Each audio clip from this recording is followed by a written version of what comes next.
ဒီနေ့ဈေးထဲမှာဖယုံညွန်လေးတွေလက်လက်ဆက်ဆက်လေးတွေ့တာနဲ့နှစ်စီးတစ်ထောင်ကိုဝယ်လာခဲ့ပါတယ်ခင်ဗျ။နောက်ပြီးတွဲဖက်စားဖို့အတွက်ပဇွန်ကျင်တွေ့တာနဲ့ပေါ့နော်။ကျွန်တော်ပဇွန်ကျင်5ချက်သား2000ကိုဝယ်ခဲ့ပါတယ်။ပထမဦးဆုံးကျွန်တော်ဖယုံညွန်ကိုရေ3လီတလောက်စီးပြီးတော့စားရည်လေးစိန်ထားလိုက်ပါတယ်။ဖယုံညွန့်ကြော်တဲ့ထဲဖို့အတွက်ကျွန်တော်ချက်သား5ချက်သားလောက်သုံးပါတယ်ချက်သားကိုကျွန်တော်အမြောင်မြောင်လေးလီထားလိုက်ပါတယ်နောက်ပြီးကျွန်တော်ငရုတ်သီး6တောင်လေး9တောင်လောက်ထည့်ပါတယ်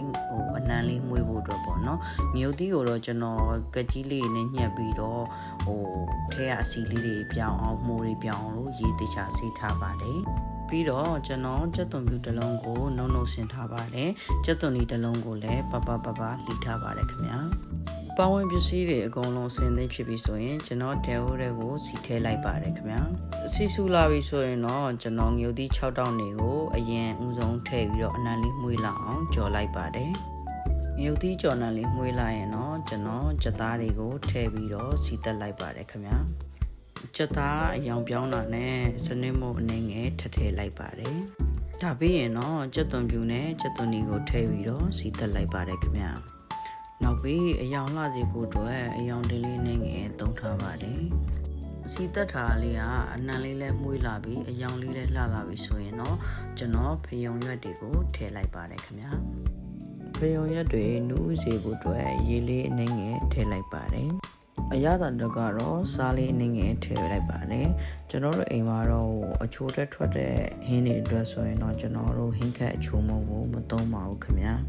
နောက်ပြီးအရသာလေးပင်ပင်ရှိဖို့အတွက်ကျွန်တော်ပိတ်ငံမြရဲ့အကျဲအနည်းငယ်သုံးထားပါတယ်ခင်ဗျအခုဆိုရင်တော့ဈေးသက်တာပြီးအရသာလေးရှိမယ်ကျမ်းမာရေးနဲ့လည်းညွတ်တဲ့ဖျုံညွန့်ကျော်ဟင်းတစ်ခွက်ကိုရပါပြီပဇွန်ချင်းဝယ်လာတဲ့အထဲကမှပေါ့နော်ကျွန်တော်နေ့လည်စာအတွက်တဝက်ကိုရေတခြားစီးလိုက်ပါတယ်ကျွန်တော်ကတော့ထမင်းတွေကိုမကြိုက်တဲ့အတွက်အဲ့ဒါတွေကိုဖယ်ပြီးတော့ရေတစ်ထပ်ပြန်စီးထားတယ်ပေါ့နော်အတုပ်ထဲကိုဘာထည့်ထားလဲဆိုရင်တော့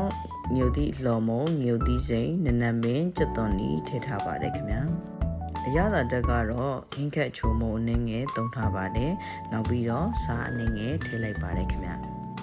နောက်ပြီးစီအနည်းငယ်ထည့်ပြီးနေလိုက်ရင်တော့အရသာရှိတဲ့ပဇွန်ချင်းတုပ်လေးကိုရပါပြီခင်ဗျာဒီနေ့တက်ကတော့ဘူးညွန့်ကြော်ချက်လေးနဲ့ပသွန်ချင်းတုပ်လေးပဲဖြစ်ပါတယ်ခင်ဗျာ